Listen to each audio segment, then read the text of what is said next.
harus seimbang. Ya, jadi Pak. baik antara kualitas ya dengan kuantitas itu dia harus seimbang.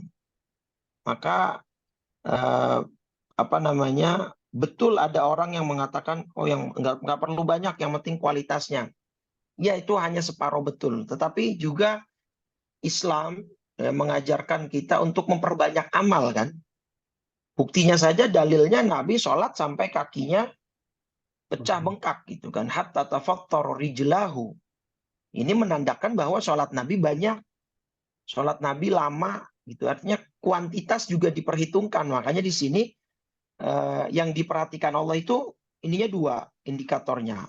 Qulub, hati, yaitu niat kita, seberapa tulus, seberapa ikhlas. Dan amal kita, amal ibadah kita, seberapa banyak, seberapa hebat. Begitu ya. Makanya gini, kalau tidak ada anjuran untuk memperbanyak amal, niscaya nggak ada ayat fastabiqul khairat dong. Ketika ada ayat di Al-Baqarah itu fastabiqul khairat, istibaq itu kan artinya berlomba. Nah, pertanyaan saya yang namanya berlomba itu, kita memacu diri untuk lebih sedikit atau lebih banyak? Kan memacu diri untuk lebih banyak, artinya lebih banyak ketika lomba lari, ya berarti lebih banyak larinya supaya dia menjadi juara. Pertandingan sepak bola, lebih banyak golnya, maka dia akan menjadi pemenang. Kan begitu ya, nggak ada yang namanya perlombaan ini, ya udah dah, biarkan musuh saja yang menang gitu, saya nggak perlu menang. Ya enggak lah, yang namanya perlombaan itu semua orang pengen menang. Nah, menangnya itu dengan apa? Dengan memperbanyak apa namanya indikator-indikator yang bisa menyebabkan orang itu menjadi menang dalam perlombaan tersebut. Jadi Al-Baqarah 148 itu kan, ya Al-Baqarah 148 itu kalimatnya apa? Fastabiqul khairat. Walikulli wijhatun huwa muwalliha fastabiqul khairat. Jadi di situ apa namanya Allah mengatakan berlombalah kamu dalam apa namanya kebaikan. Nah, di dalam perlombaan itu kan kita menginginkan menjadi juara ya. Ya, ketika kita menginginkan jadi juara, ada di dalam lomba namanya sportif. Nggak boleh kita mencederai lawan, ya, sengaja menjatuhkan lawan, artinya berlaku curang.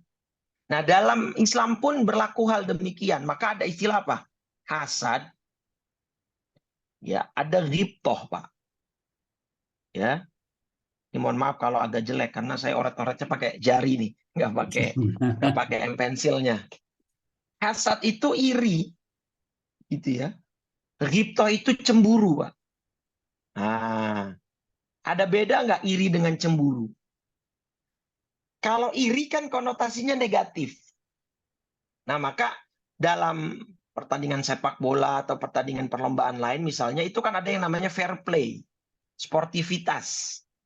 Kalau Anda mau menang menjadi juara, ya jadilah juara yang sportif, yang tidak menjatuhkan lawan, tidak sengaja mencederai lawan misalnya. Nah, kalau Anda seperti itu, nah Anda sudah masuk ke dalam ranah tidak sportif. Jadi kalau di dalam agama kita namanya hasad, iri. Kita menginginkan, iri itu apa sih? Hasad itu menginginkan nikmat yang ada pada diri orang lain hilang. Itu iri, hasad. Nah, kalau fastabiqul khairat, berlombalah kamu dalam kebaikan, berarti kan kita ingin menjadi yang nomor satu.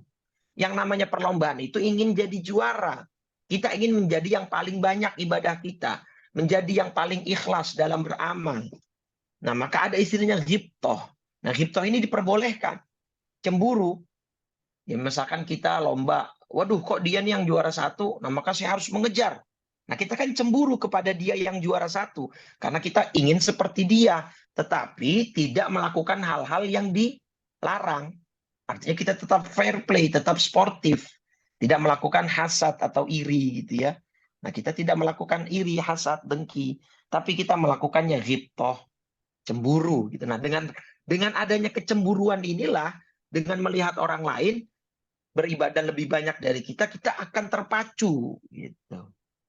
Makanya kan Husnul Khotimah Institute ini ingin apa namanya? Memperbanyak koper ya. Isi Untung koper. isi koper gitu ya, memperbanyak isi koper, dan kopernya juga kalau isinya terlalu banyak, Nggak tidak penuh. cukup 1-2 koper kan, Iya, bisa lebih banyak lagi kopernya gitu kan. iya sih. Untungnya penerbangan kita terakhir nanti tidak ada pembatasan pembawaan Touring. bagasi gitu ya. Jadi kita bawa sebanyak-banyaknya. Ya tidak ada pembatasan kabin gitu ya. Artinya kita bawa sebanyak-banyaknya amal ibadah, insya Allah kita akan bawa gitu ya. Oke, baik.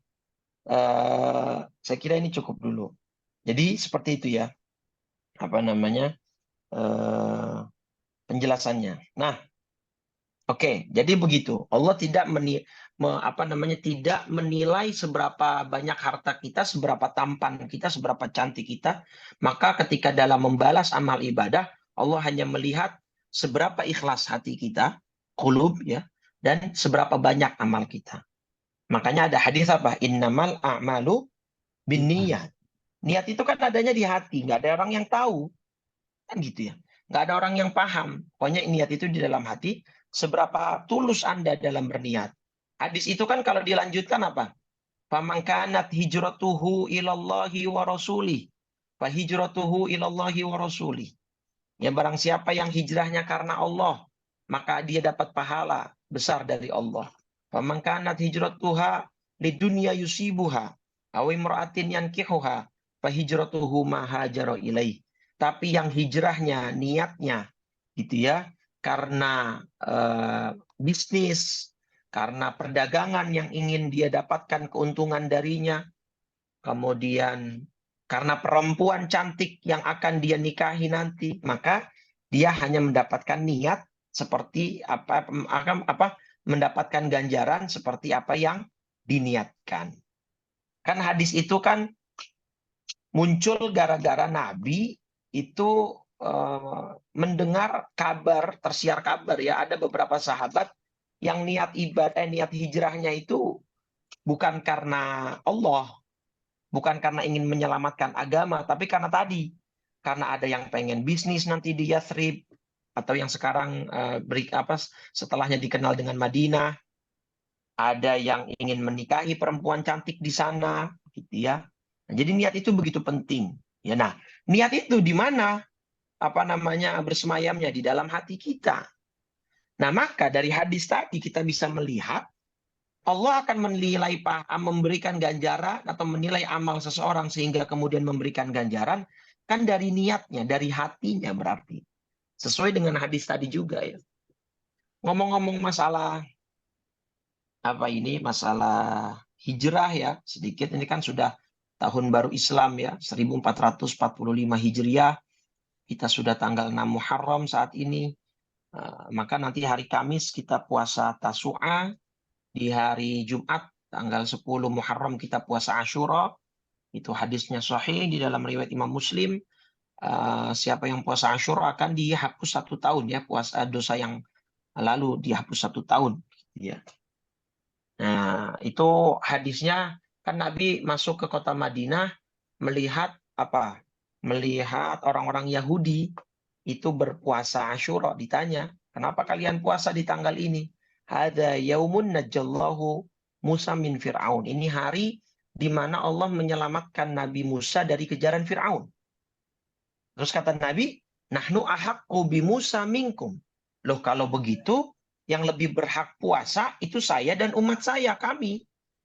Karena kan kalau orang Yahudi kan nggak mengakui Nabi Muhammad sebagai Nabi terakhir kan. Artinya sebenarnya dia sudah tidak bisa disandingkan dengan ajaran Nabi Musa. Karena ajaran Nabi Musa itu dengan ajaran Nabi Muhammad ya setali 3 uang. Artinya ya sama. Maka kata Nabi Muhammad yang lebih pantas bersyukur terhadap selamatnya Nabi Musa bukan kalian, tapi kami.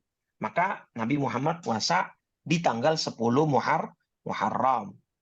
Nah, terus Ibnu Abbas sempat komplain. Ya Rasul, ini kalau kita puasa tanggal 10 saja, sama dengan orang Yahudi. Gitu loh. Nah, maka gimana supaya menyelisihi adat peribadatan mereka supaya berbeda? Idza kana al-amul qabil nasumu yaumat tasya. Kata Nabi kalau begitu tahun depan kita puasa tanggal 9-nya gitu ya. Untuk menyelisihi ya membedakan dengan puasanya orang Yahudi. Maka besok kita puasa tanggal 9 hari Kamis dan tanggal 10 hari Jumat. Gitu ya. Tapi memang dalam prakteknya Nabi nggak pernah puasa tanggal 9-nya. Karena sejak bicara seperti itu, belum sampai tahun depan Nabinya keburu wafat, keburu meninggal. Tapi secara hukum fikihnya, secara konfigurasi hukum fikih, itu sudah menjadi sunnah. Karena Nabi sudah menetapkan bahwa tahun depan akan puasa. Dan akhirnya sahabat pun saat itu pada puasa dari tanggal 9 gitu ya. Artinya walaupun Nabi tidak melakukannya, tapi Nabi sudah berucap, ya berazam untuk puasa di tahun yang akan datang dari tanggal 9-nya. Maka ayo saya mengajak kita semua yang di sini, kita nanti besok di tanggal 9 hari Kamis Yes. jatuhnya kita puasa Tasu'a, dan tanggal 10 Muharram hari Asyura kita berpuasa Asyura dengan harapan Allah menghapus dosa 1 tahun yang lalu dari kita semua. Gitu Insya ya. Allah. Amin ya rabbal alamin. Kemudian poin kedua, sedikit saya akan menyinggung tentang hijrah juga nih ya, karena tadi menyinggung tentang hadis niat gitu ya, tentang hijrah, dan kebetulan ini di tahun baru Islam. Pahala hijrah itu kan besar luar biasa Bapak Ibu sekalian. Ya, di dalam surat An-Nahl misalnya, surat 16 ayat 41, ya. Ayat 41, nah di sini perhatikan kalimat ayatnya, ya. Kalimat ayatnya Allah mengatakan bahwa walladzina hajaru fillahi min ba'di ma zulimu lanubawwi'annahum fid dunya hasanah. Orang-orang yang berhijrah karena Allah setelah mereka dizalimi. Gitu ya. Ayat ini dalam beberapa kitab rujukan tafsir seperti kitab tafsir Ma'alimut Tanzil karya Syekh Imam Al-Baghawi itu turun karena ada beberapa sahabat yang sangat disiksa, sangat diintimidasi. Di antaranya adalah Khabbab. Ya, Khabbab ini disiksa habis-habisan oleh orang kafir Quraisy Mekah ya. Nah, tapi mereka akhirnya dihibur dengan turunnya ayat ini. Kalian gak usah khawatir, setelah kalian dizolimi, kami akan memberikan tempat yang baik kepada mereka di dunia. Artinya mereka diganti dengan kota Yathrib atau kota Madinah. Atau dalam pemahaman tafsir lainnya maksudnya di dunia mereka akan dimuliakan oleh Allah. Karena mereka berhijrah karena Allah. Nah, poin dengan sesuai tema kita sekarang tentang kolbu, tentang hati di sini Pak. Walladzina hajaru fillah. Dan orang-orang yang berhijrah karena Allah. Karena Allah berarti kan niat ini. Baliknya ke niat, ke hati. Nah, bapak-bapak beramal karena siapa? Karena Allah atau karena pujian, mengharap pujian orang? Karena Allah atau karena ingin dianggap orang baik? Makanya nanti Pak di hadis, nanti akan saya tampilkan hadisnya ya. 3 orang yang pertama kali diazab oleh Allah. Nanti kita bahas. Nah, ke sini dulu. Jadi orang-orang yang berhijrah itu yang niatnya karena Allah, poinnya di situ ya. Poinnya dia adalah di sini. Dia niatnya karena Allah. Apa kata Allah? Lanubawwi'annahum fid dunya hasanah. Di dunia mereka akan diberikan tempat yang baik. Wala ajrul akhirati akbar. Dan di akhirat pahalanya pasti lebih besar. Gitu ya, di akhirat pasti pahalanya lebih besar. Nah, itu semua didapat karena ini tadi poinnya. Dia beribadah karena Allah. Dia berhijrah, berhijrah karena Allah Subhanahu wa taala. Berarti penilaian Allah ada di mana? Di niatnya. Niat itu di mana? Di hatinya. Karena orang nggak ada yang tahu. Semuanya berangkat bareng Nabi. Semuanya satu rombongan. Tapi yang satu niatnya karena perempuan, yang satu niatnya karena pengen bisnis, nggak ada yang tahu. Hanya dia dengan Allah Subhanahu wa taala yang tahu. Nah, ya makanya saya itu lebih senang majelis ilmu, majelis taklim itu ramai ya ketimbang misalnya majelis-majelis yang di dalamnya ada unsur daya tariknya seperti ada konsumsinya, makanannya gitu ya. Karena potensi orang salah niat itu semakin besar. Kalau di sana ada makanan misalnya. Oh, yuk kita ke majelis zikir ini. Kenapa? Nanti setelah zikir-zikir kita akan makan-makan. Di sana enak kebulinya, nasi biryaninya gitu ya. Nah, ada potensi salah niat. Gitu. Tapi saya tidak menghakimi atau menjudge bahwa majelis seperti itu buruk, tidak. Karena makan-makan pun dalam ibadah kita, dalam Islam itu kan beribadah ya. Makanya kan salah satu alasan orang nanti masuk neraka sakor apa? Nah, qalu lam nakum minal musallin dalam surat Al-Muddatsir surat 74 ayat 42 sampai 44. Kan ketika ditanya kenapa kalian masuk neraka sakor, lam nakum minal musallin, kami dulu tidak sholat, walam nakun nut'imul miskin, dan kami tidak memberi makan kepada orang miskin. Oke, gitu. Nah, gimana kita? Ya sedikit saya singgung. Kita nggak bisa hijrah bareng Nabi, ya, dan kita tidak seperti umat-umat terdahulu yang mendapat banyak siksaan, gitu ya. Gimana cara kita untuk mendapat pahala seperti orang-orang yang mendapat pahala hijrah dengan Nabi? Nah, kata Nabi dalam sebuah hadis Sahih Muslim, al-ibadatu fil harji kahijratin ilayya. Orang yang ibadah pada zaman al-haraj. Sahabat nanya, apa itu al-haraj ya Rasulullah? Al-qatlu, al-qatlu. Zaman di mana banyak sekali kasus pembunuhan. Sekarang kita lihat kalau buka berita itu kadang-kadang muncul berita-berita yang bikin kita mengelus dada gitu ya, sampai kok bisa manusia begini gitu ya. Terakhir yang saya sorot itu di kampung paman saya di Purwokerto ya, di Banyumas, ada penemuan 7 jasad bayi yang ternyata itu dibunuh oleh ayah kandung, itu hasil hubungan antara ayah kandung dan anak kandung, incest, dan itu dilakukan oleh ayah kandungnya karena syarat dari dukunnya supaya jadi kaya. Bayangin dosanya seperti apa. Dia ke dukun untuk minta kaya. Dan syarat menjadi kaya dia harus melakukan hubungan dengan anak kandungnya. Na'udzubillah, yang bahkan hewan saja mungkin tidak sampai hati melakukan hal demikian. Dan setelah anaknya lahir, bayinya dibunuh.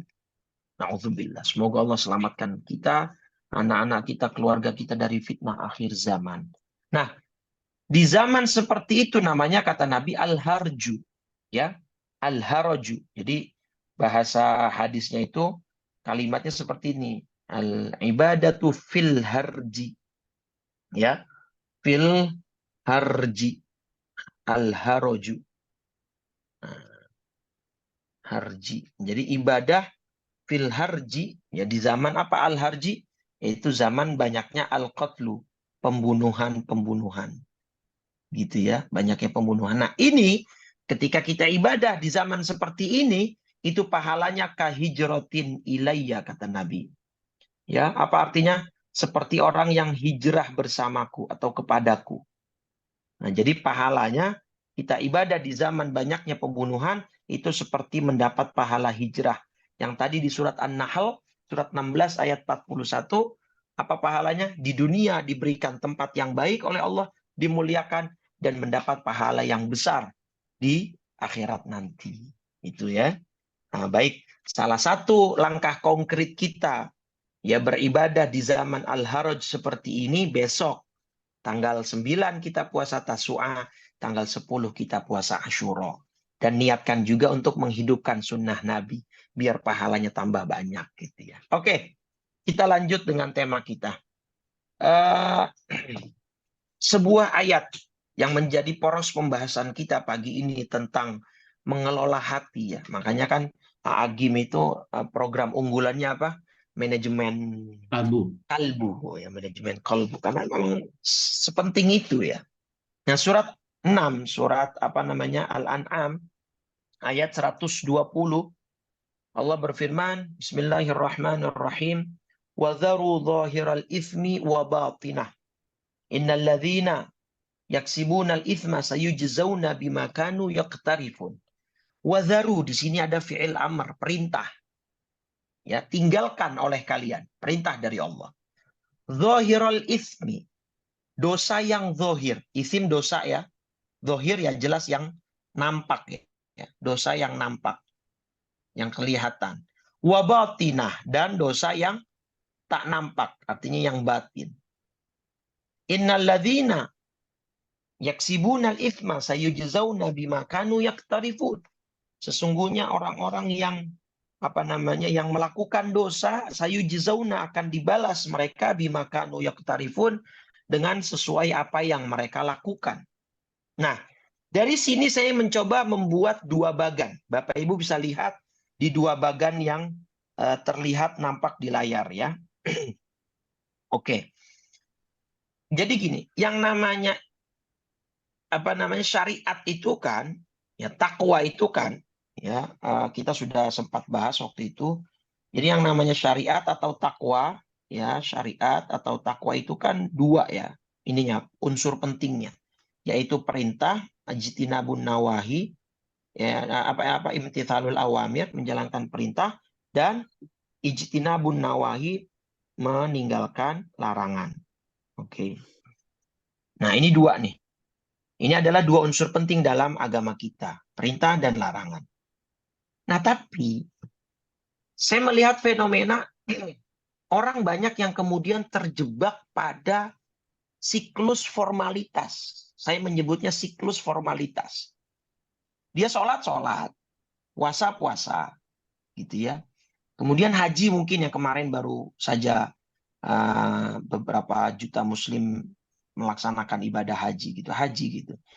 Tapi kok kayak tidak berefek, tidak bermakna gitu ya. Nah, maka perintah dan larangan itu sama-sama ada yang zahir. Zahir itu saya buat di sini berupa perkataan atau perbuatan, begitu ya. Kemudian ada yang batin. Batin itu urusan hati gitu. Urusannya ada di dalam kolbu kita. Perintah pun begitu, ada yang zahir berupa perbuatan, ada yang urusan hati. Contoh perintah yang berupa perkataan, perintah amar ma'ruf nahi mungkar. Perintah yang berupa perbuatan, ya semua sholat, puasa, haji, kan gitu. Nah, di samping itu kita dituntut bukan hanya sekedar puasa, bukan hanya sekedar sholat, tapi apa? Diperintah untuk ikhlas, diperintah untuk ada rasa khauf, rasa takut kepada Allah, diperintah untuk memiliki harapan, perasaan roja kepada Allah. Ya, ini juga perintah nih, gitu. Sama larangan juga begitu, perbuatan, membunuh, mencuri, ya, merampok dan sebagainya, perkataan, ghibah, namimah, fitnah, berbohong, itu kan larangan yang berupa perkataan. Tetapi ada juga larangan yang berupa urusan hati, dilarang sombong, dilarang ujub, dilarang ria. Nah, saya melihat kebanyakan umat Islam itu sekarang hanya berfokus kepada yang zahir, tanpa ada upaya untuk memperbaiki dan membersihkan yang batin. Makanya nanti di dalam Al-Quran banyak Allah menyinggung di dalam surat Allah mengatakan faja'alnahu haba'an manthura. Itu di dalam surat Al-Furqan, surat 25, ya, ayat 23. Surat 25 ayat 23 apa? Allah katakan di situ, wa qadimna ila ma amilu min amalin faja'alnahu haba'an manthura. Ya, kami perlihatkan semua amal yang mereka kerjakan akan kami lihatkan. Kami nggak ada yang kami tutup-tutupi. Artinya kata Allah, kami akan berbuat seadil-adilnya. Dia puasa, kami catat dia puasa. Dia sholat, kami catat dia sholat. Dia haji, kami rekam dia haji. Tapi faja'alnahu haba'an manthura, kami akan jadikan amal itu bagaikan debu yang berterbangan. Tafsirnya sebenarnya dua. Ini maksudnya adalah untuk orang-orang, ditujukan untuk orang-orang kafir yang berbuat baik di dunia, tapi ternyata tidak ada nilainya di akhirat karena dia tidak beriman. Itu tafsir pertamanya. Atau tafsir kedua, ayat ini ditujukan untuk orang-orang muslim, mukmin, tapi dia beramal dengan tanpa ikhlas. Ya, dengan tanpa keikhlasan. Artinya dia melakukan itu dengan riya, dengan sombong, dengan takabur, ingin dipuji. Nah, ini sesuai dengan hadis yang tadi saya sebutkan. Ya, yang tadi saya singgung. Yang tadi saya singgung sebentar. Di dalam hadis Sahih Muslim. Di dalam hadis Sahih Muslim itu kata Nabi, akan ada 3 golongan ya di dalam akhirat nanti itu disiksa terlebih dulu Bapak Ibu sekalian. Ya, di dalam Sahih Muslim atau di dalam Sahih Bukhari sepertinya ya.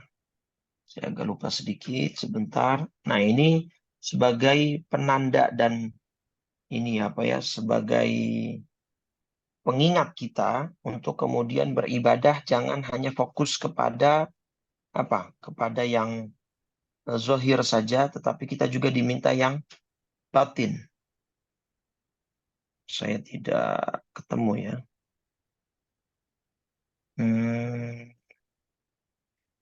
Saya lupa, nggak ada di sini. Jadi intinya hadis itu, Bapak Ibu, sepertinya sebelum saya catat ya, jadi terlewat oleh saya. Jadi intinya gini, hadis sahih itu mengatakan apa namanya bercerita tentang 3 orang, yang satu itu mati syahid dalam perang, yang satu itu penghafal Al-Quran, yang satu lagi dermawan, seorang dermawan. Ya, tapi 3-tiganya ini didahulukan oleh Allah untuk masuk ke neraka. Masya Allah. Bingung kita kan? Ya, yang mati syahid nanti komplain, ya Rob, ya kutiltu fi sabilik, aku terbunuh itu di jalanmu ya Allah. Ya li'i'la'i kalimatik, saya menegakkan kalimatmu. Kata Allah, kadzabta, kau dusta, kau bohong. Ya, innama qatala, engkau itu berperang liyuqal annaka jari, hanya supaya dibilang kamu pemberani. Jadi apa, lihat coba, yang dinilai sama Allah berarti apanya di dalam hadis ini? Hatinya. Niatnya, hatinya. Jadi yang syahid dilemparkan yulqa ila jahannam, dilemparkan ke neraka. Karena niatnya ingin dibilang pahlawan, ingin dianggap pemberani. Yang penghafal Quran, pelajar Quran. Ya, ya Rab, ini apa, saya menghafal kalammu. Saya menjaga firmanmu. Akadzabta, kata Allah, bohong. Ya, kamu mengatakan demikian hanya ingin supaya dikatakan liyuqal annaka qari'un, supaya Anda dipuji, suara Anda bagus dalam membaca Quran, hafalan Anda banyak, ya, kemudian Anda dianggap sebagai tokoh agama, dianggap sebagai ustadz, Anda ingin dihormati, lemparkan ke dalam neraka. Lagi-lagi karena salah niat. Yang dermawan protes lagi, ya Rabb, kok saya masuk neraka? Padahal saya sudah berbaik hati, selalu membantu umatmu, hambamu, membantu agamamu. Enggak. Innaka fa'alta dzalika liyuqal annaka sakhi. Kamu melakukan itu hanya ingin dianggap dan dikatakan, dipanggil oleh orang sebagai orang yang dermawan, sebagai orang yang ingin dikenal sebagai orang yang baik hati. Maka lagi-lagi mereka ini 3-tiganya akhirnya dimasukkan ke dalam nerakanya Allah Subhanahu wa taala lebih dulu. Nah, kenapa? Karena mereka salah dalam niatnya semua. Itulah pentingnya ya. Sebenarnya saya ingin tampilkan hadisnya itu biar Bapak nanti bisa merujuk lagi ke hadis nomor berapa. Seingat saya sudah catat itu, apakah di apa namanya di Sahih Bukhari atau di Sahih Muslim. Kalau ini beda bukan. Nantilah ya, sambil berjalan akan saya tampilkan lagi. Oke, baik ya. Jadi kita kembali ke yang tadi. Oke. Nah, jadi pertanyaan saya begini. Sampai di sini berarti Bapak Ibu sudah mengetahui bahwa tidak hanya zahir saja yang diminta sama Allah, tapi Allah juga meminta untuk mengurus batin kita. Nah, mana yang lebih penting sekarang, pertanyaan saya? Amaliyah zahir atau amaliyah batin berarti? Dua-duanya penting. Saya punya analogi seperti ini. Misal kita beli mobil second ya, used car atau used motorcycle gitu. Kita yang ngerti otomotif itu pasti akan memprioritaskan bodi apa mesin. Interior apa? Maksudnya apa namanya? Inti dari mobil itu kan mesin ya, kaki-kaki gitulah pokoknya yang menunjang itu. Nah itu dulu atau bodi dulu? Kalau bodi nomor sekian itu Pak. Yang mengerti otomotif dia akan lebih cari yang mesinnya bagus, walaupun mungkin bodinya, interiornya agak lecet sedikit, agak kusam sedikit, ada baret-baret, ada penyok-penyok sedikit. Itu it's okay gitu, karena biaya perbaikan bodi itu jauh lebih terjangkau daripada kalau misalnya mobil turun mesin kan gitu ya. Kita sepakat tuh, misalnya ada mobil bodinya bagus tapi turun mesin, dengan mobil yang mesinnya masih grass, masih oke, terawat, selalu diservis, diberes, bengkel resmi gitu ya istilahnya. Tapi bodinya banyak-banyak sedikit gitu. Pasti orang akan setuju lebih memilih yang mesinnya prima gitu ya. Tetapi bukan berarti bodi mobil ini tidak menjadi pertimbangan, akan menjadi pertimbangan juga. Tapi skala prioritasnya kan di bawah mesin gitu ya. Mesin juga kalau nggak ada ban misalnya, nggak ada bodi, nggak ada pintu, nggak ada setir, kan nggak bisa jalan juga. Itu akan pincang juga jalannya. Artinya semuanya saling melengkapi. Nah, ibadah kita seperti itu. Ibadah banyak itu juga dituntut oleh agama Islam. Makanya ada istibak, ada perlombaan dalam kebaikan. Nabi sampai kakinya pecah-pecah. Berarti ibadahnya banyak. Tetapi juga jangan lupa, kita dituntut untuk memanage, mengelola hati kita supaya ibadah kita itu jangan sia-sia. Seperti tadi dalam surat Al-Furqan, surat 25 ayat 23, faja'alnahu haba'an manthura. Amalnya sia-sia bagai debu yang berterbangan. Naudzubillah. Kita menganggap amal kita sudah banyak, kita menganggap dan mengira koper kita sudah penuh, misalnya dalam konteks kita, ternyata nanti sampai di bandara dibuang semua. Karena barang ini nggak boleh masuk misalnya. Analoginya. Akhirnya kita bawa koper kosong kan begitu. Itu tadi kan maksud ayat faja'alnahu haba'an manthura. Kami jadikan amal mereka seperti debu yang berterbangan. Bawa koper kosong, mau ngapain bawa koper kosong? Naudzubillah. Nah, artinya kita dalam beribadah juga kita perhatikan kolbu kita, niat kita bagaimana. Jangan seperti hadis 3 golongan tadi. Sudah dermawan, menghafal dan mempelajari Al-Quran, mati syahid, tapi ternyata di mata Allah semuanya nol besar. Bahkan mereka dicemplungkan ke dalam neraka karena salah dalam niatnya. Ya, sepenting itu kolbu dan hati kita gitu ya, sebagai penilaian Allah Subhanahu wa taala. Cuma nah ini jangan kayak orang-orang liberal juga nih, atau beberapa orang kampung yang udah kalau begitu Ustadz, yang penting kan hati, yang penting kita eling aja sama Allah. Itu yang penting terkoneksi. Nggak perlu sholat, nggak perlu puasa. Yang penting hati kita selalu eling kepada Allah, selalu ingat dengan Allah. Salah apa betul nih yang begini? Nah ini ngaco juga ya. Ya artinya nggak begitu juga. Sama dengan analogi mobil tadi, kalau kita beli mesin saja, tanpa ban, tanpa velg, tanpa alat kemudi setirnya, buat apa juga mesin gitu kan? Nggak akan bisa jalan. Dua-duanya penting. Gitu ya. Jangan kemudian kita seperti orang-orang liberal yang penting sudah hati terkoneksi kepada Allah, ibadah fisik nggak begitu penting, nggak usah sholat, yang penting hati ingat Allah. Dengan berdalil as-sholatu lidzikri, bahwa sholat itu untuk mengingat aku. Kalau kita sudah ingat Allah, ya udah nggak perlu sholat. Ngaco ya. Atau beberapa orang awam menafsirkan itu Pak. Surat apa? Surat Al-Hijr. Ya, surat 15 ayat terakhir. Ayat 99. Ini dia. Apa kata Allah di situ? Wa'bud rabbaka hatta ya'tiyakal yaqin. Sembahlah Allah sampai datang al-yaqin. Al-yaqin di sini, mereka yang awam, tidak mengerti tafsir, tidak mengerti bahasa Arab, mengartikan ini keyakinan. Ya, keyakinan. Jadi kata mereka, wa'bud rabbaka, sembahlah Allah Tuhanmu sampai datang yakin kepadamu. Gitu ya. Ini kan ngaco. Ya, sampai datang keyakinan kepadamu katanya. Jadi kalau udah yakin sama Allah, nggak perlu menyembah Allah. Nah, padahal di semua kitab tafsir, al-yakin di sini yang dimaksud adalah ajal.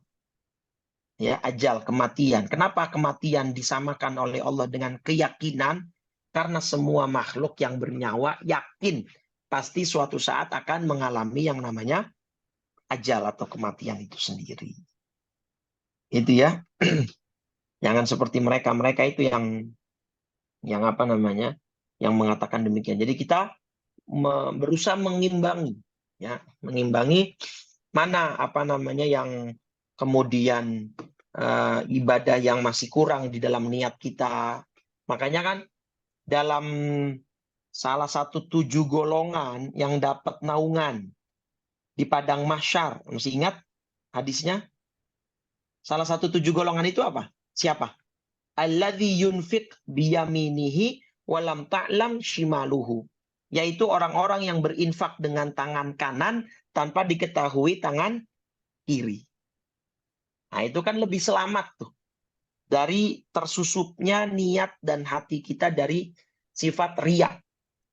Makanya itu lebih, walaupun bersedekah secara terang-terangan, boleh nggak? Secara apa namanya? Secara ya diumumkan lagi misalnya. Ini penting juga ya, mau saya berikan notis ya. Ada orang misalnya sumbang ke masjid. Misalnya sumbang ke masjid 100.000. Kemudian ketika diumumkan misalnya hari Jumat oleh petugas masjid gitu ya, DKM, minta namanya disebutkan. Jumlahnya sedekahnya 100.000. Ada lagi satu orang sedekahnya 1 juta. Tapi minta namanya disamarkan dengan hamba Allah. Sekarang saya mau tanya, apakah bisa kita langsung mengklaim bahwa yang meminta dengan hamba Allah itu pasti ikhlas? Atau yang meminta namanya disebutkan itu pasti tidak ikhlas? Apa bisa langsung kita nilai seperti itu? Saya rasa tidak ya.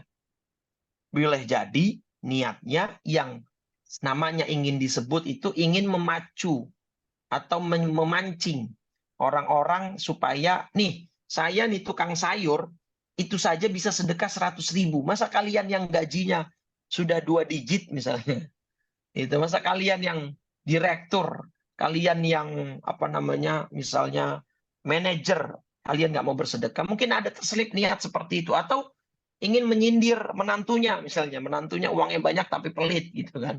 Ini saya yang sudah aki-aki, sudah nenek-nenek tapi masih bisa bersedekah. Bisa saja begitu. Sebaliknya yang hamba Allah tadi bisa saja niat meminta disamarkan namanya hamba Allah, tapi ketika diumumkan hamba Allah menyumbang kepada masjid kita sebanyak 1 juta. Dia kembang kempis tuh hidungnya. Sama samping-sampingnya disenggol-senggol. Tahu nggak? Itu yang hamba Allah itu tadi saya itu. Kan sama aja bohong gitu ya. Walaupun boleh bersedekah dalam tataran zahir atau maksudnya ditampakkan seperti misalnya di Al-Baqarah 274 ya. Ya, di Al-Baqarah 274 itu misalkan gini. Nah, ini. Alladzina yunfikuna amwalahum bil-laili wan nahar. Orang-orang yang menginfakannya pada malam dan siang. Sirron wa alaniyah. Secara sembunyi-sembunyi maupun terang-terangan. Boleh dengan 2 metode ini, sembunyi-sembunyi ataupun terang-terangan. Cuma tadi ketika terang-terangan itu kita dalam berniat harus lebih mantap supaya tidak salah niat begitu. Nah, kalau yang sembunyi-sembunyi ya insya Allah itu lebih aman. Makanya tadi apa? Orang yang dapat naungan di padang mahsyar salah satunya adalah yang bersedekah dengan tangan kanan tanpa diketahui tangan kiri. Oke. Nah, ini hadis yang juga populer, Pak. Maka penting sekali kita mengelola kolbu kita, membersihkan hati kita dari sifat-sifat dan penyakit-penyakit hati ya. Apa dalam Al-Baqarah ayat 10 itu? Fi qulubihim marad fazadahumullahu marad. Itu Al-Baqarah ayat 10 kalau nggak salah ya. Di dalam hati mereka terdapat apa? Terdapat penyakit. Fazadahumullahu maradah. Ya betul ya. Ayat 10 di Al-Baqarah. Ya di hati mereka ada penyakit, lalu Allah menambahkan penyakit itu. Apa penyakit hati tadi? Hasad, iri ya. Hasad itu lebih kepada itu tadi. Yatamanna zawalan ni'mah 'alal akharin. Dia menginginkan nikmat yang pada diri orang lain itu hilang. Ya dia nggak senang orang lain dapat kenikmatan gitu ya. Itu hasad. Nah, kita harus hati. Kenapa? Karena hati itu sumber output semua anggota tubuh kita, Pak.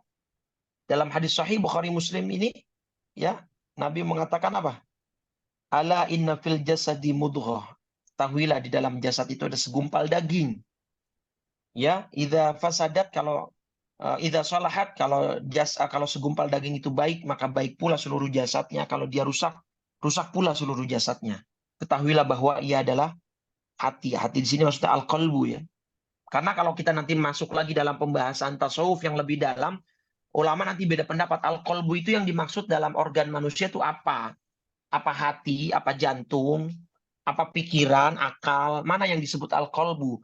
Apa integrasi dari antara akal dengan hati atau apa gitu. Nanti akan ada perdebatannya lagi yang lebih dalam. Intinya ya hati yang bisa kita rasalah. Gitu ya, itu penting. Karena kalau hati itu baik, outputnya akan baik, Pak. Ada kisah. Sayyidina Ali bin Abi Thalib dan beberapa kisah dalam beberapa contoh lain, tokoh lain, gini. Dihina, dicaci maki sama orang-orang gitu. Ketika orang-orang mencaci maki beliau, ya, ini kisahnya Sayyidina Ali atau antara Sayyidina Ali atau Nabi Musa, saya agak lupa ya. Walhasil orang baik, orang soleh dihina, dicaci, dimaki. Ketika dicaci, dimaki, orang soleh ini malah membalasnya dengan doa kebaikan. Ya Allah, tolong berikan dia kebaikan, tolong berikan dia rezeki yang banyak, tolong jadikan keluarganya ini sakinah. Pokoknya didoakan yang baik. Pas sudah lewat, sahabat-sahabat orang soleh ini tanya, loh, kok Anda dicaci, dimaki, kok malah membalas dengan doa kebaikan sih? Kenapa nggak Anda caci balik? Kenapa tidak Anda maki balik? Apa kata beliau? Saya cari di dalam hati saya, kata-kata jelek kok saya nggak nemu. Saya cari di dalam memori ingatan saya, kata-kata umpatan, kata-kata kalau bahasa sekarang hate speech ya. Kata-kata jelek tuh nggak ketemu. Yang saya ketemu cuma kata-kata baik. Makanya saya nggak bisa membalasnya dengan kejahatan. Ya gitu ya. Nah ini sesuai dengan pepatah Arab, Pak. Apa itu pepatah Arab bilang? Al-ina'u bima fihi yamdah. Wadah itu akan selalu mengeluarkan yang ada di dalamnya. Artinya yang keluar dari sebuah wadah itu tergantung isinya. Kalau isi dari sebuah wadah itu air kelapa, maka yang keluar pasti air kelapa. Ketika yang terisi itu dengan air teh, air kopi, maka yang keluar pasti air kopi. Begitu pula dengan kolbu kita, dengan hati kita. Kalau di dalam hati kita bersih, hati kita baik, insya Allah yang keluar dari output kita, yang itu kemudian menjadi sebuah, gini-gini, saya mau kasih ini dulu ya, sebuah timeline gini. Kan tadi kolbu ya. Kata Nabi dalam hadisnya, kalau kolbunya baik, ya, semua output kita akan menjadi baik. Ya, semua perilaku lah kita sebutnya perilaku. Perilaku kita akan menjadi baik. Kalau kolbu kita buruk, maka perilaku kita juga akan menjadi buruk. Nah, akumulasi dari keputusan-keputusan perilaku kita. Ya kalau kita disakiti, apakah kita akan marah? Apakah kita akan membalas? Kalau kita dizolimi, apakah kita akan memaafkan? Atau kita malah mendendam? Itu kan keputusan-keputusan dari perilaku kita. Nah, akumulasi atau kumpulan dari keputusan-keputusan perilaku kita, itulah yang namanya akhlak. Nah, nyambung nggak? Nah, akhlak itu kan nanti menjadi menjadi apa? Menjadi karakter, menjadi kepribadian kita. Makanya Nabi sangat suka dengan orang yang akhlaknya baik. Bahkan ada sebuah hadis, ya, akrabukum minni majalisan, orang yang paling dekat denganku nanti posisinya di yaumil qiyamah ahsanuhum khuluqa, yaitu orang yang akhlaknya paling bagus. Nah, akhlak itu kan sebuah kumpulan akumulasi dari berbagai keputusan-keputusan perilaku kita. Kalau kita dizolimi, kita mau memaafkan atau malah mendendam. Kalau kita disakiti, kita mau membalas atau mau memaafkan. Nah, kalau kita misalnya mendapat musibah, kita sabar atau naudzubillah protes kepada Allah atas takdir yang terjadi. Nah, itu kan keputusan-keputusan perilaku kita itu akumulasinya berupa akhlak. Nah, berarti sumber awalnya itu dari mana? Dari kolbu. Gitu ya. Mudah-mudahan nyambung ya. Nah, jadi al-ina'u bima fihi Allah, sebuah wadah itu akan mengeluarkan apa yang menjadi isi dalamnya. Ya, kalau dalamnya air kopi hitam, ya yang keluar akan hitam. Kalau yang diisi dengan susu putih jernih, yang keluar akan putih jernih susu, gitu ya. Nah, maka sepenting itu, Pak, kita mengelola kolbu kita. Ini tidak terlalu relevan dengan kita. Nah, ini. Ya, gini, Pak. Dari sini deh. Dari sini cukup dulu. Oke, gini ya. Kita sampai jam berapa, Pak Mazwar? Pemaparan sampai 6.40 atau 6.45 boleh. 6.45 boleh. Baik. Begini Bapak ya. Bapak Ibu sekalian yang dirahmati oleh Allah. Kita itu kan pernah berjanji tauhid kepada Allah. Nanti dibuka surat 7, surat Al-A'raf ayat 172. Ketika kita ditanya apa? Alastu birabbikum. Kita menjawab qalu bala syahidna. Ketika di alam arwah kita sudah ditanya, apakah aku ini adalah Rabb kalian, Tuhan kalian? Kita menjawab bala, iya. Engkau Tuhan kami ya Rabb. Kan gitu ya. Cuman kan manusia nggak ada yang ingat, Pak. Bapak ada yang ingat nggak? Bapak Ibu ada yang ingat nggak? Waktu di alam arwah pernah jawab begitu. Oh ya Ustadz, saya waktu itu kayaknya duduk agak di pojokan gitu misalnya di alam arwah. Anda ada yang ingat kita, gitu ya. Nah kemudian Allah menciptakan roh kita, ya. Kemudian dibentuklah jasad kita di alam janin. Nah kita kan lupa ini Pak, lupa janji tauhid ini. Ya, lupa kita janji tauhid. Nah makanya Allah turunkan dalam surat Al-Hijr, surat 15 ayat 9, Inna nahnu nazzalna dzikra wa inna lahu lahafidhun. Kamilah yang menurunkan adzikra. Adzikra di sini maksudnya Al-Quran. Tapi kan secara bahasa dzikra itu artinya pengingat, Pak. Pengingat. Jadi Al-Quran dipadankan oleh Allah bahasanya dengan pengingat. Jadi Al-Quran ini tugasnya mengingatkan kita bahwa kita di alam arwah pernah berjanji tauhid kepada Allah. Supaya besok nggak ada alasan. Kita buka deh ayatnya. Nanti di surat janji tauhidnya ya. Surat 7, ya, surat 7 ayat 172. Ini janji tauhid kita ketika di alam arwah. Supaya kita nggak lupa, diturunkanlah Al-Quran ini. Nah ini kan. Alastu birabbikum qalu bala syahidna. Bukankah aku ini Tuhan kalian, Tuhanmu? Ya betul, engkau adalah Tuhan kami.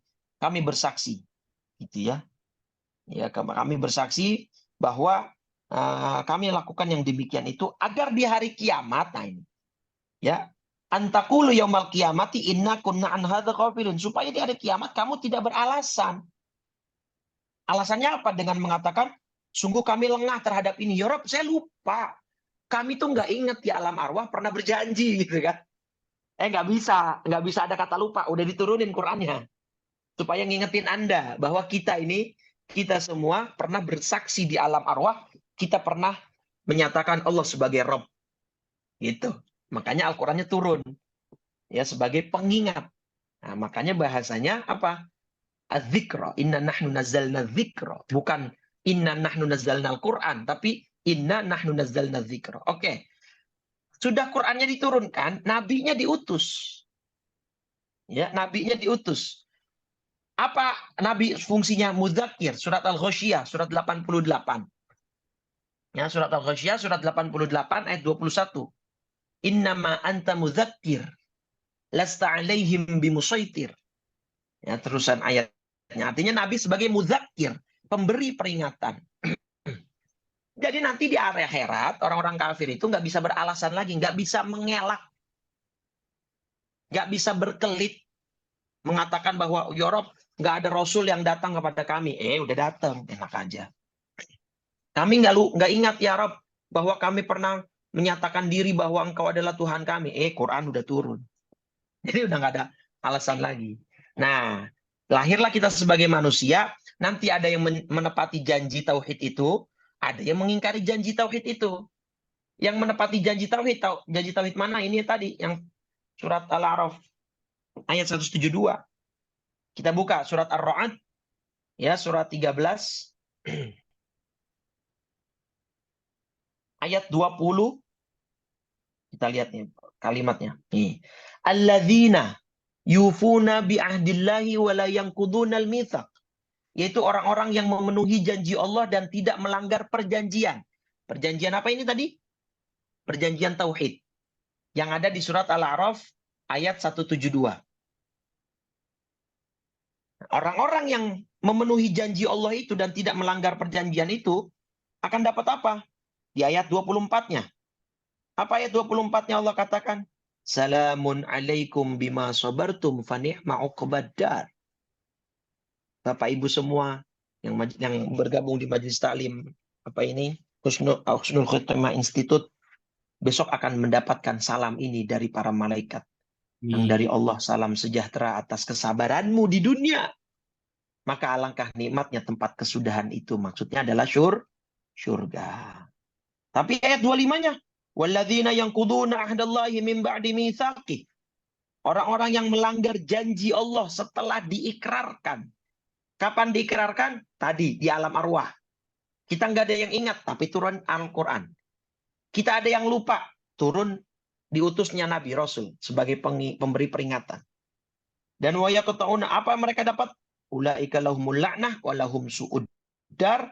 Mereka akan memperoleh laknat dan tempat kediaman yang buruk, yaitu neraka jahanam.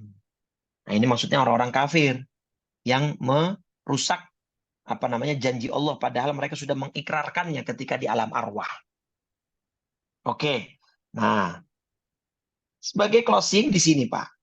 Nah, kita lahir berarti saya mengibaratkan kolbu kita itu, Pak, diisi iman atau kufur. Ketika kita lahir. Diisi iman, Pak. Nah, ke sini tadi nih larinya nih. Ke slide sebelumnya. Nah, ini. Kullu mauludin yuladu 'alal fitrah. Semua bayi yang dilahirkan itu dalam keadaan fitrah. Fitrah apa ini? Ini fitrah tauhid. Tuh. Fitrah tauhid itu ya tadi surat Al-A'raf itu, surat 7 ayat 172. Jadi, setiap yang bayi baru lahir itu suci, Pak. Tidak kotor. Nah, saya mengibaratkan gelas gini. Saya minjem gelas ke Pak Mazwar untuk bikin kopi hitam yang penuh dengan ampas misalnya. Terus saya balikan gelas itu dalam keadaan kotor. Maka sama Pak Mazwar, gelas yang tadi saya diberikan ke saya, itu kan gelas bersih dari lemari, dari buffet. Tapi ketika saya kembalikan ke Pak Mazwar dalam keadaan kotor, apa Pak Mazwar langsung masukkan ke dalam lemari? Tentu tidak. Akan masuk kemana dulu? Ke sink, tempat pencucian piring. Ya. Case kedua, saya pinjam lagi gelasnya Pak Mazwar. Kali ini saya kembalikan dalam kondisi pecah. Maka gelas itu akan ditreatment seperti apa oleh Pak Mazwar? Disimpan lagi atau dibuang? Buang tong sampah. Dibuang ke tong sampah. Sudah dibuang ke tong sampah, apa masih ditengok-tengok lagi? Mungkin Pak Mazwar, aduh, gimana ya keadaan gelas saya yang pecah ya? Saya mau tengok di neraka gitu misalnya. Kan enggak. Sudah dilupakan, sudah. Nah, case ketiga, saya pinjam gelasnya Pak Mazwar, kemudian saya kembalikan dalam keadaan bersih, sudah saya cuci. Nah, sama Pak Mazwar, dimasukkan ke dalam mana itu gelasnya ketika sudah bersih? Ke dalam lemari langsung. Itulah gambaran kolbu kita, Bapak Ibu. Kolbu kita begitu lahir, semua bayi tidak pandang apa agama orang tuanya. Sesuai hadis tadi, Sahih Bukhari Muslim. Semua bayi yang lahir itu terlahir dalam keadaan fitrah. Apa maksudnya fitrah? Fitrah tauhidiyah. Fitrah dalam keadaan hatinya itu beriman kepada Allah. Fitrah tauhid. Cuma nanti bapaknya yang merubah. Makanya kan hadisnya innama fa'abawahu yuhawidanihi. Bapaknya yang menjadikan Yahudi atau ibunya yang menjadikan Nasrani atau lingkungan sekitarnya yang mempengaruhi dia berubah. Nah, ibarat gelas tadi itu hati kita, Pak. Nah, di surat Asy-Syu'ara nih makanya nih surat 26:89 semua orang yang masuk surga akan dicek oleh Allah. Yang dicek apanya? Hatinya. Illa man atallaha biqalbin salim, kecuali orang-orang yang menghadap Allah dengan hati yang bersih. Surat Asy-Syu'ara surat 26 ayat 89. Nah, tafsirnya hati yang bersih ini maksudnya apa? Hati yang kembali kepada Allah dalam suci seperti sebagaimana dia lahir ke alam dunia ini. Maksudnya suci dalam tauhidnya. Ya, maka yang masuk surga adalah orang-orang yang hanya mentauhidkan Allah, yaitu yang membawa iman dan Islam. Makanya pesannya di Ali Imran 102 apa? Wala tamutunna illa wa antum muslimun. Jangan kamu mati kecuali kamu bawa Islam.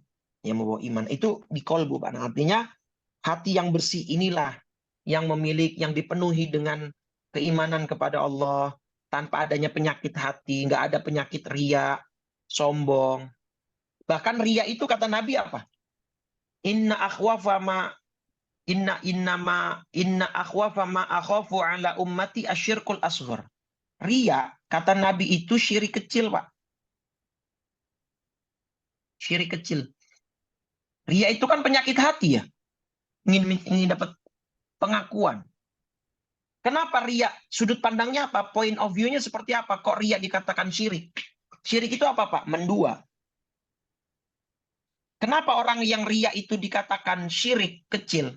Karena gini, kita beramal itu diketahui oleh Allah nggak, Pak?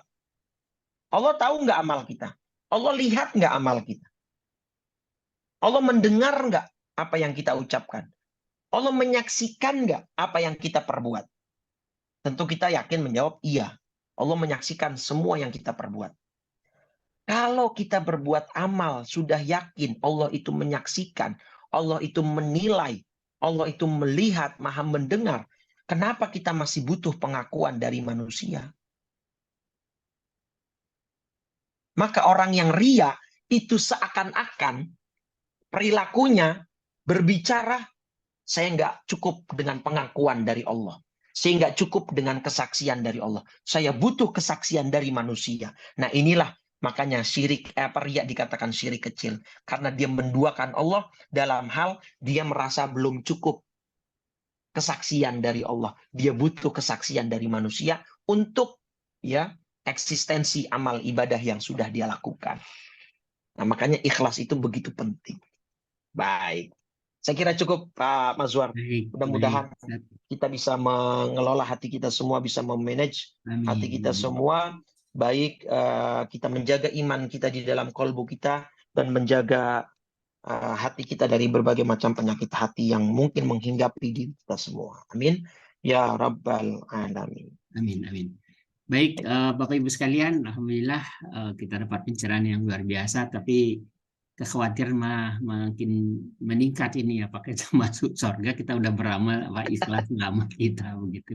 Tapi ini saya mulai dengan Bapak Ibu sekalian, silakan raise hand, dan saya mulai dengan yang dari chat ya Ustadz. Ini dari Pak Monggo, Suparman monggo, monggo. dari Jogja nih. Assalamualaikum Ustadz, jika seorang kafir usia 70 tahun kemudian meninggal, kan mu'alaf dia tuh. Jadi meninggalnya tentu masuk surga ya, karena dosanya sedikit pada waktu dia setelah mu'alafnya. Diampuni dosanya dan masuk surga. Sementara hisab amalnya orang-orang muslim begitu berat ya, dan detail sehingga berpotensi besar masuk neraka. Bagaimana tuh Ustadz penjelasannya? Baik, baik, Kekhawatirannya. baik, baik. Kekhawatiran apa namanya? bahwa orang-orang kafir itu eh, akan mudah masuk mudah masuk surga kalau dia mualaf gitu ya. Sedangkan kita yang sudah Islam, sudah iman di dalam kehidupan kita gitu ya, sepanjang tahun kita hidup dengan keimanan, ada potensi kita gini. Yang jelas rahmat Allah itu luas. Ya, siapa tadi, Pak Suparman ya. Kalau orang murtad itu, ya, gini dulu, saya ada sebuah hadis sahih ya di dalam Bukhari Muslim. Oh, sebentar, intinya share layarnya mati ya tadi ya. Udah dilepas. Ini ya. Sekarang saya masukkan lagi. Kan gini Pak, di dalam hadis itu Bukhari Muslim ada hadis begini bunyinya. Inna ahadakum liya'mala amali ahlil jannah. Di hadis yang tentang 4 bulan itu loh Pak. Bahwa bayi diciptakan di alam janin ya 4 bulan 40 hari dalam bentuk apa? 40 hari dalam bentuk nutfah. Nah, ini dia hadisnya. 40 hari dalam segumpal darah, kemudian 40 hari lagi segumpal daging. Nah, di sini ada keterangan seperti ini. Inna ahadakum layamal bi'amali ahlil jannah. Bahwa seseorang di antara kalian nanti ada yang berbuat dengan perbuatan ahli surga. Sampai batas atau jarak dia dengan surga sudah dekat sekali, hanya 1 dhira', 1 hasta. 1 hasta itu antara siku sampai ujung jari. Jadi artinya sudah dekat sekali dengan surga. Fayasbiqu alaihil kitab. Ya, maka kemudian ternyata di catatan takdir dia akan masuk neraka. Fayamalu bi amali ahlin nar. Maka dia melakukan perbuatan yang menyebabkan dia masuk ke dalam neraka. Atau sebaliknya, ini tadi yang pertanyaan. Wa inna ahadakum liya'mal la ya'malu bi amali ahlin nar. Sesungguhnya salah seorang di antara kalian ada yang beramal dengan amal ahli neraka. Artinya dia kafir sepanjang tahun. Hatta ma yakuna bainahu wa bainaha illa dhira'. Tapi sehingga jarak dia dengan neraka itu hanya 1 hasta, sudah dekat sekali dengan neraka. Fayasbiqu alaihil kitab. Kemudian ternyata catatan takdirnya berkata lain. Dia mu'alaf. Dia masuk ke dalam Islam. Fayamalu bi amali ahlil jannah. Fayadkhuluha. Akhirnya dia masuk ke dalam surga. Hadis Bukhari Muslim. Nah, kata Imam Ghazali, orang yang model pertama ini sangat sedikit persentasenya, Pak. Artinya sepanjang tahun dia beriman, dia beragama Islam, tapi akhir hayatnya dia misalnya murtad, atau dia kufur, atau dia berbuat syirik. Ini persentasenya sedikit sekali. Nah, rahmat Allah itu luas sekali. Sehingga yang lebih banyak itu model orang yang kedua. Yang tadinya sepanjang tahun maksiat, atau sepanjang tahun kafir, tidak beriman kepada Allah. Tapi menjelang akhir hayatnya diberi taubat, diberi hidayah. Nah, jadi persentase yang lebih banyak yang ini. Nah, kita boleh khawatir, Pak, tapi nggak boleh yang berlebihan. Karena semuanya sudah ditentukan oleh Allah takdirnya. Bahkan dalam satu hadis sahih lain, kata Nabi begini. Ma minkum min ahadin illa qad kutiba lahu maq'aduhu minan nar au maq'aduhu minal jannah. Ya. Tidaklah di antara sekalian itu melainkan sudah ditentukan apakah dia masuk surga, ya, ini manusia. Sudah ditentukan apakah dia masuk surga atau masuk neraka. Sahabat kan gelisah nih. Timbul kekhawatiran, kegalauan. Loh, kalau sudah ditentukan surga dan nerakanya ngapain beramal? Apa jawaban sahabat? Afala nattakilu ila kitabina ya Rasulullah. Apa tidak sebaiknya kita pasrah saja ya Rasul? Kalau toh kita sudah dicatat surga, ya amal kita berarti ngapain itu tahsilul hasil kalau bahasa kitabnya, artinya kita melakukan sesuatu yang sudah terjadi jadi sia-sia gitu kan. Kita sudah ditentukan surga, ngapain beramal? Kalau kita ditentukan masuk neraka, ya capek-capek kita beramal malah masuk neraka. Ngapain juga? Nah, maka kata sahabat, apa kita tidak sebaiknya bergantung saja, pasrah saja kepada catatan kitab kita, amal kita yang sudah dicatat memang di alam janin kita? Kata Rasul, nggak bisa. Jawaban Nabi apa? I'malu. I'malu, kata Nabi. Kalian harus tetap beramal. Tapi kalian nggak usah pakai bingung dan khawatir. Fakullun, nah ini jawaban Bapak ya. Pertanyaannya, fakullun muyassarun lima khuliqalah. Ya. Kullun, semuanya atau setiap manusia muyassarun akan dimudahkan sesuai takdir penciptaannya. Kalau takdir penciptaannya dia akan dimasukkan ke dalam surga, Allah akan memudahkan dia melakukan amal-amal surga. Contohnya pada pagi hari ini. Bapak Ibu semua dimudahkan untuk hadir di majelis ilmu walaupun secara virtual. Ini salah satu indikator, kata Nabi, Allah memudahkan jalan hambanya menuju takdir penciptaannya. Berarti mudah-mudahan husnudzon kita sampai detik ini Allah mentakdirkan kita masuk surga semua. Amin, amin ya Allah. Yang neraka pun begitu. Ketika ditakdirkan catatannya itu masuk neraka, Allah akan mudahkan dia melakukan amal-amal neraka. Nah, kemudian Nabi mengutip surat Al-Lail, ya, surat Al-Lail, surat 92, فَأَمَّا مَنْ أَعْطَى وَاتَّقَى وَصَدَّقَ بِالْحُسْنَى فَسَنُيَسِّرُهُ لِلْيُسْرَى. Maka akan kami mudahkan baginya jalan menuju kebahagiaan. Maksudnya adalah menuju surga. Catatannya apa? Dia bertakwa dan dia percaya, beriman kepada janji Allah berupa pahala yang baik atau surga. Itu, Pak. Jadi nggak usah khawatir, ya. Kita nanti akan dihisap detail. Enggak, insya Allah dengan bukti bahwa Bapak Ibu sekarang masih setia di Husnul Khotimah Institute ini, insya Allah itu tanda dan bukti takdir kita, insya Allah sama-sama kita masuk ke dalam surganya Allah Subhanahu wa Ta'ala. Kalau nggak ketemu nanti di surga dicari ya, Ustaz. Iya, insya Allah nanti kita saling cari. Nanti ada tema khusus itu. Baik. Baik, ini ada yang resen duluan Ibu Yani Harti, silakan Ibu. Di unmute dulu Ibu. Oh iya, belum. Oh ya, Maaf. silakan. Assalamualaikum warahmatullahi wabarakatuh. Waalaikumsalam warahmatullahi Terima kasih Pak Mazhar, Pak Ustadz. Saya kok Ya. tertarik dengan gelas tadi ya Pak Ustadz itu. Oh iya, baik. Jadi gini Pak Ustadz, kalau nauzubillah sih, kalau kita itu udah gelas kotor dicuci lagi, apakah kalau kita udah muslim, sudah berusaha dari kecil, besar, sampai tua, istiqomah insya Allah, walaupun ya kadang kita iman naik turun, tidak seperti, kita sudah berusaha untuk seperti Rasulullah dengan sunnah, dengan segala macam, dan Quran juga sudah kita pahami dengan belajar terus, walaupun sudah istilahnya agak sudah tua baru mempelajarinya dengan sungguh-sungguh. Apakah nanti kita seumpamanya ditakdirkan, nauzubillah sih, masuk tuh dengan gelas kotor itu, kita dicuci lagi, apakah kita memang pernah bisa masuk dulu neraka langsung dicuci dulu terus baru masuk surga, atau bagaimana Pak Ustadz? Terima kasih. Iya, betul Ibu Yeni ya, bahwa ya itu tadi gelas kotor itu ibarat orang yang muslim. Jadi gini, gelas kotor itu kan tidak menghilangkan fungsi ya Bu. Iya.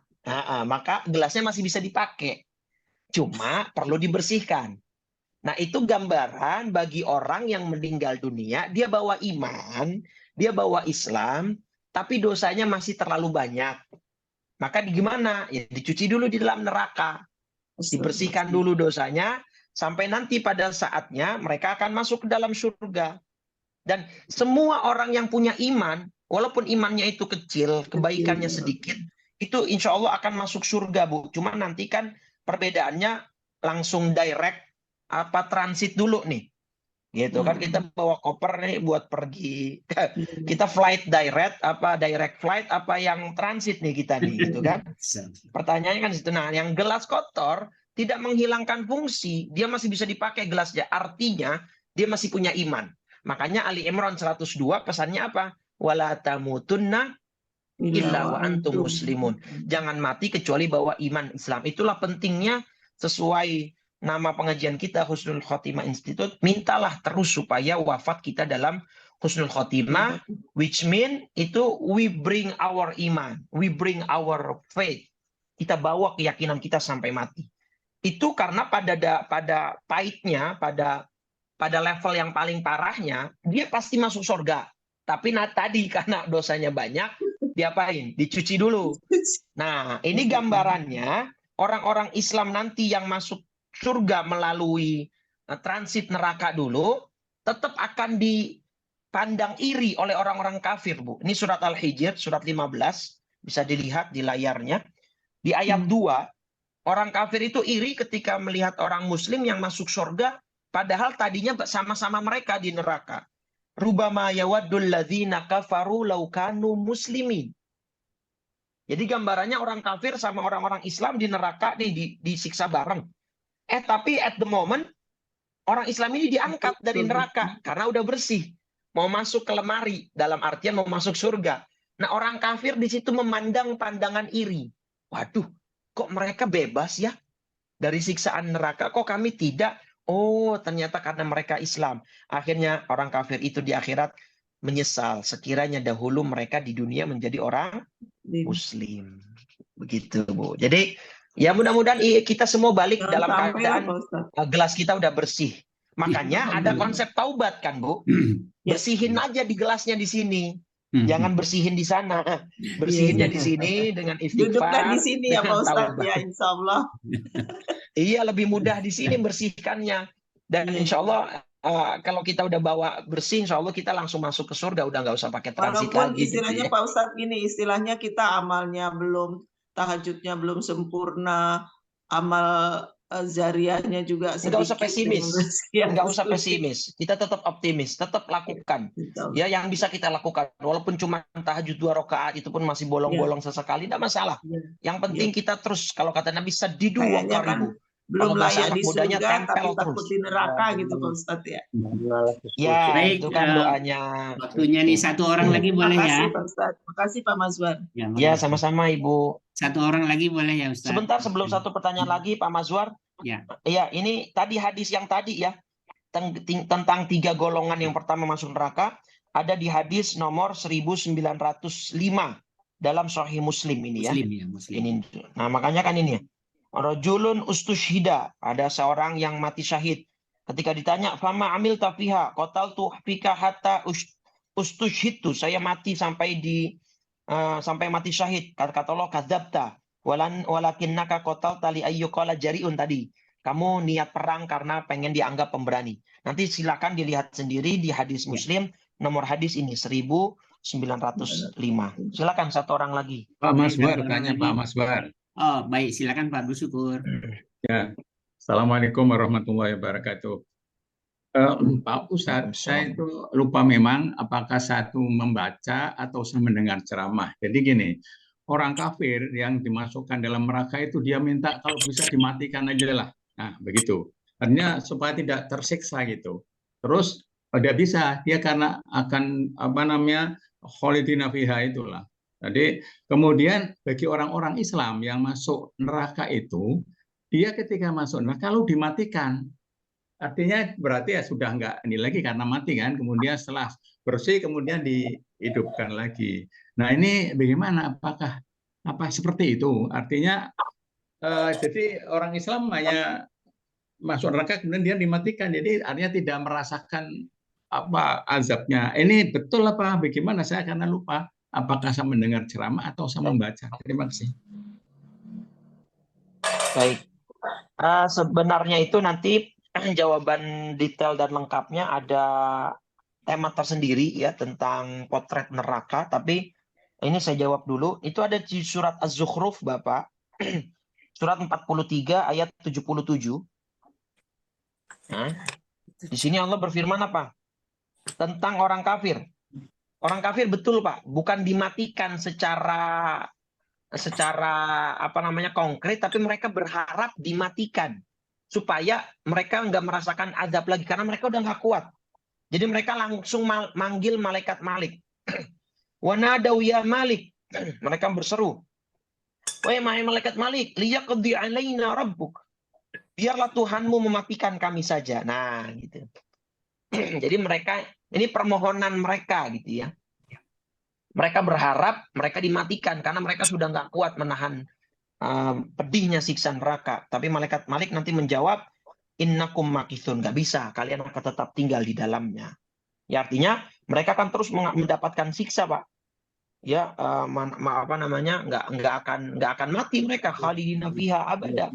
Mereka akan kekal abadi, dan permohonan mereka untuk dimatikan itu tidak digubris oleh Allah melalui malaikat Malik ya, penjaga neraka. Mereka tidak digubris sama sekali gitu ya. Begitu Pak. Jadi mereka tetap akan mendapatkan siksa. Kalau orang-orang mukmin yang mereka masuk neraka karena tadi dibersihkan dulu, itu nanti akan diangkat oleh Allah, dan itu sudah banyak sekali dalil dari hadisnya.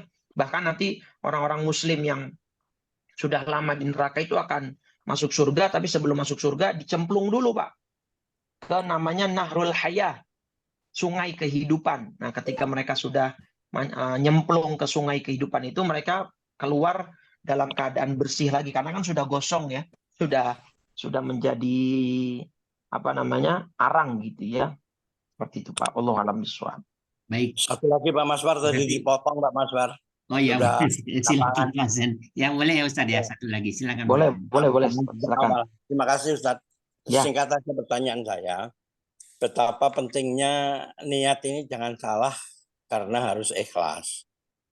Tapi bagaimana kita tahu, kita dapat membaca indikasi kita sendiri bahwa kita itu ikhlas. Terima kasih. Oke, baik. Pertanyaan Bapak pernah juga ditanyakan oleh sahabat Nabi. Oh, jadi pemahaman Bapak sudah selevel sahabat nih ya, insya Allah. Amin. Selevel Pak Maswar. Jadi gini. Luar biasa. Jadi ada sahabat tanya ke Rasul, ya Rasul, saya sudah, ini dalam hadis ya, dalam hadis dan sahih hadisnya, saya sudah berusaha melakukan amal dengan ikhlas. Ya, saya menyembunyikan amal saya menata hati saya, tapi kok pada satu momen amal saya kebongkar, ketahuan banyak orang, dipuji-puji saya. Nah, ketika orang-orang memuji saya, padahal saya sudah berusaha dengan sekuat tenaga untuk menyembunyikan amal saya, kok saya ada perasaan kayak merasa bangga gitu dengan amal saya. Apakah saya itu riya? Itu kan? Kata Nabi, enggak. Kamu malah dapat 2 pahala. Pahala menyembunyikan amal dan pahala menyebarluaskan amal supaya dapat dicontoh oleh orang banyak. Nah, jadi indikator kita ikhlas atau tidak, Pak, itu sebenarnya hanya kita yang tahu di dalam diri kita. Ya, perasaan kita kepada Allah itu hanya kita yang tahu. Indikatornya ya, kalau kita dipuji kita tidak terlalu merasa melayang, gitu, tidak terlalu terbang. Ketika kita dihujat, kita tidak kemudian menjadi jatuh, menjadi rendah, menjadi minder gitu, enggak. Jadi kita ibadah benar-benar karena Allah sudah. Ya udah, kalau orang mau puji ya itu urusan mereka, kita nggak kemudian menjadi terbang. Kalau kita dihina kita nggak menjadi tumbang, nah gitu bahasanya. Dipuji tidak menjadi terbang, dicaci tidak menjadi tumbang. Karena semuanya benar-benar karena Allah. Hanya Allah yang menilai gitu. Jadi indikatornya ada di hati kita. Apa kalau hati kita ada gejolak-gejolak itu kita bisa ngerasa kok, Pak. Saya yakin kita semua punya semacam sensor ya, sense of perasaan kita untuk bisa merasakan ini kayaknya nggak bener nih niat saya nih, ini kayaknya salah nih. Itu pasti punya gitu.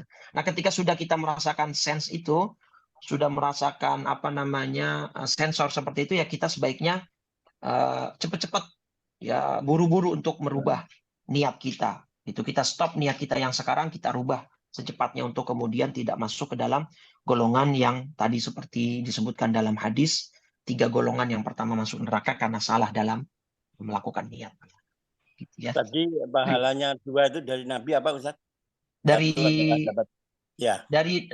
pahalanya 2, pahala dia menyembunyikan amal dan pahala dia menyebarkan amal supaya dicontoh amal dia. Artinya orang-orang tahu amal dia, kemudian orang-orang bisa meniru amal ibadah dia. Jadi kata Oh, Nabi pahalanya justru 2.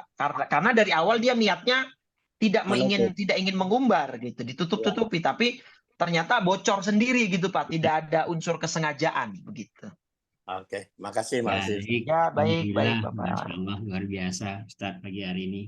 Ya, Baik, kita alhamdulillah. tutup ya Bapak Ibu sekalian. Silakan Ustadz ditutup dengan Baik, alhamdulillah, mudah-mudahan pertemuan kita pagi ini membawa keberkahan dan ilmu yang bermanfaat.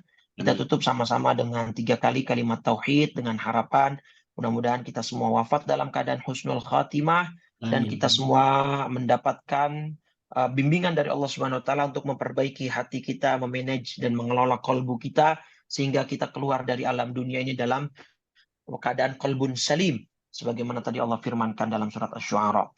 Afdalu ma qultuhu ana wan nabiyyuna min qabli la ilaha illallah Allah, la la ilaha ilaha illallah illallah, la la ilaha ilaha illallah illallah. Muhammadur Rasulullah sallallahu alaihi wasallam kalimatu haqqin 'alaiha nahya wa 'alaiha namut wa biha nub'atsu insyaallah ta'ala minal aminin. ربنا لا تزغ قلوبنا بعد إذ هديتنا وهب لنا من لدنك رحمة إنك أنت Amin. الوهاب Amin. اللهم يا مقلب القلوب ثبت Amin. قلوبنا على دينك وطاعتك اللهم يا محول الأحوال حول أحوالنا إلى أحسن الحال ربنا آتنا في الدنيا حسنة وفي الآخرة حسنة وقنا عذاب النار وصلى الله على سيدنا محمد وعلى آله وصحبه وسلم والحمد لله رب العالمين سبحانك اللهم وبحمدك أشهد أن لا إله إلا أنت أستغفرك وأتوب إليك. Dari saya Pak Mazwar dan semua Bapak Ibu sekalian yang dirahmati oleh Allah, mohon maaf. Saya undur diri. Wassalamualaikum warahmatullahi wabarakatuh. Waalaikumsalam warahmatullahi wabarakatuh. Terima Waalaikumsalam kasih. warahmatullahi Jazakallah Pak wabarakatuh. Ustaz. Jazakallahu khairan Baik, Ustaz. Ibu sekalian, Makasih, ketemu Pak lagi Ustaz. pekan depan insya Allah. Sampai ketemu. Makasih Pak Maswar. Terima Terima kasih Pak kasih. Maswar. Tutup ya. Makasih Bu Elvia. Assalamualaikum Mas War. warahmatullahi Terima kasih Pak wabarakatuh. Ustaz. Assalamualaikum Assalamualaikum warahmatullahi warahmatullahi wabarakatuh.